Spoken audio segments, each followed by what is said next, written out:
Oi, pessoal, tudo bem? Essa semana nós vamos falar de dois países específicos do continente asiático que são importantes a gente destacar. Eu não coloquei a China porque a China é um país um pouco mais conhecido, talvez, e a gente sabe do poder econômico que a China vem tendo nos últimos anos, principalmente numa concorrência aí com os Estados Unidos. Eu destaquei outros dois para a gente poder falar sobre eles, tá? Primeiro é a Índia. A Índia é um país que vem se destacando nos últimos anos, tá? Porque vem passando por transformações dentro do seu quadro econômico que está dando esse destaque, tá? Então hoje a Índia ela ocupa um destaque importante no cenário internacional, junto com outros países como a própria China, o Brasil, a Rússia, a África do Sul, que são aqueles grupos de países que não são desenvolvidos, mas que têm um destaque econômico importante, que são os países emergentes, tá? Essa mudança, no caso da Índia, ela vai acontecer principalmente a partir de 1991, quando o governo indiano ele faz ali reformas econômicas que vai combinar o PIB que já vinha crescendo com a redução da inflação, que isso é muito importante. Quanto menor a inflação, maior é a margem de lucro para todo mundo. Então isso é importante a gente destacar, tá? E também a abertura comercial para produtos importados. Então a China ela abre a sua economia a China não, desculpa, a Índia abre a sua economia para o mundo, coisa que o Brasil fez, já tinha feito anteriormente e veio dando certo, tá? Todas essas mudanças, elas vão ser implementadas, claro que de forma gradativa, não dá para mudar tudo de uma hora para outra, mas sempre baseado na redução das tarifas de importação. Então, comprar produtos de outros países se tornou mais barato, tá? E também diminuir as barreiras comerciais que tinham anteriormente. Então ficou mais fácil comprar e vender produtos de outros países. E além disso também mais concessão de atividades industriais privadas. Tudo isso combinado fez com que a Índia ganhasse destaque a partir principalmente da década de 1990. E apesar de todas essas mudanças, nós estamos falando de um país que tem mais ou menos 1,2 bilhões de habitantes. É muita gente. Então, o governo indiano ele não conseguiu, através de todas essas medidas, da ampliação dos parques industriais, de alta tecnologia, principalmente da tecnologia de informação, que é muito destaque lá na Índia, o governo ele não conseguiu reduzir os problemas sociais, principalmente a pobreza, né?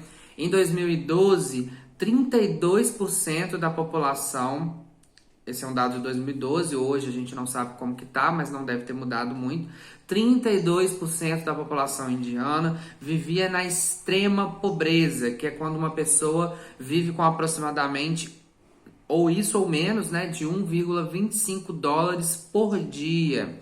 Isso dá em média aí uns 6, 7 reais por dia, tá? Isso é quando a pessoa está na extrema pobreza. E no caso da Índia, 32% da população vivia em 2012 nessa situação. Além disso, né, dados também de 2012 é que 37% da população é analfabeta, ou seja, não sabe ler e escrever.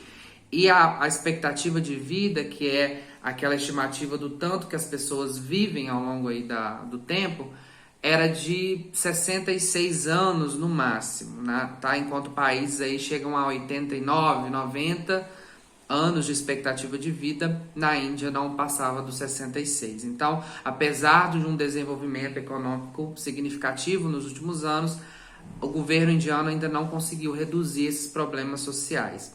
E uma das atividades que está aí no bloco para vocês é fazer uma pesquisa sobre uma questão cultural muito significativa na Índia, que nos últimos anos, por conta dessa abertura internacional, teve aí impactos, né? Diminuiu essa cultura, mas ela não deixou de existir, que é o sistema de castas. Só, né, fazendo uma introdução, porque vocês vão pesquisar, o sistema de castas é como se fosse as classes sociais lá na Índia, né? Aqui a gente fala muito em ricos, classe média, pobres, né? Aqui no Brasil, classe média alta, milionários, né? Como se fosse isso.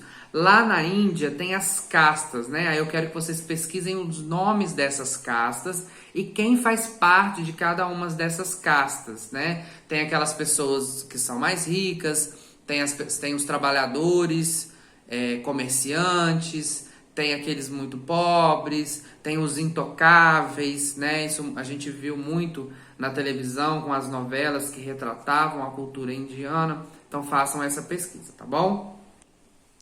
O segundo país que a gente vai falar é o Japão.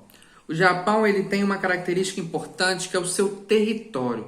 O Japão é um país formado por várias ilhas, ilhas muito pequenas, né? Inclusive o seu território principal é uma ilha que não tem um tamanho significativo. E além disso, o relevo dessas ilhas são relevos montanhosos, o que dificulta a produção agrícola, por exemplo, e também a ocupação. Então, a população japonesa, ela vive nas poucas planícies que existem no território e é justamente onde estão os grandes centros urbanos, tá? Cidades gigantescas, quase todas as cidades japonesas têm milhões de habitantes, porque não tem muito espaço para várias cidadezinhas como a gente vê no Brasil, por exemplo, tá?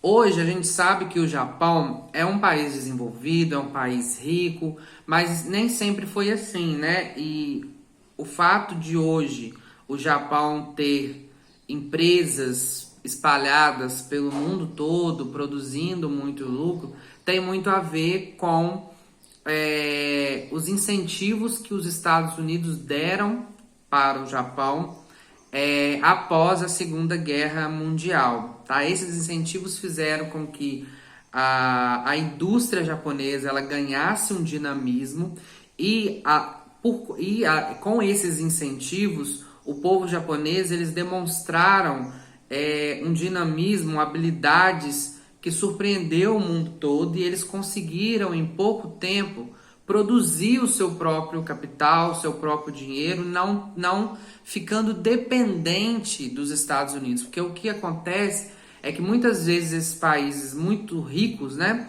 eles incentivam, eles dão o dinheiro para os países menos desenvolvidos ali produzirem alguma coisa, terem um dinamismo econômico, mas chega um certo ponto que esses países eles não conseguem andar com as próprias pernas e aí continuam nessa relação de dependência, coisa que não aconteceu com o Japão. Até um certo ponto eles ficavam com o incentivo dos Estados Unidos, mas chegou um certo momento que as empresas, né, os empresários, os governantes japoneses conseguiram andar com as próprias pernas e não ficaram dependentes dos Estados Unidos. Então isso é um ponto muito importante.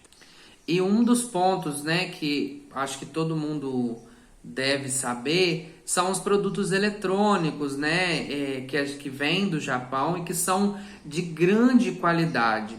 E esses produtos eles eram feitos com uma mão de obra muito abundante, porque o Japão é um país que tem uma população muito grande e que é uma mão de obra barata. Então eles conseguiram em pouco tempo produzir muitos produtos a um custo baixo, porém de alta qualidade. Isso ganhou o mundo e por isso que eles conseguiram esse dinamismo ao longo do tempo.